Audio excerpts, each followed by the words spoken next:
امیرحسین مقصودلو یا همون تتلو که آذر ماه 1402 به زندان افتاد، در یکی از پرونده‌هاش متهم به سب النبی و محکوم به اعدامه.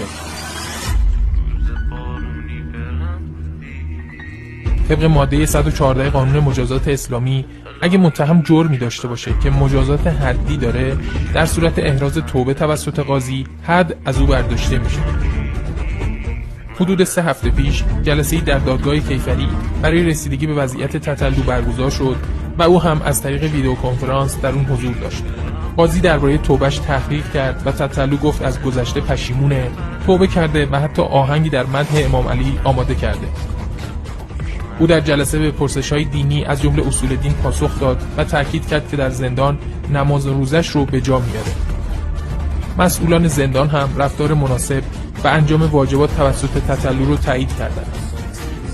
قضات دادگاه توبه او رو پذیرفتند و حالا پرونده تتلو برای بررسی عفو احتمالی به دفتر رئیس قوه قضاییه ارسال شده. بعد از تایید ریاست قوه قضاییه، نام تتلو در فهرست افراد مشمول عفو رهبری قرار میگیره.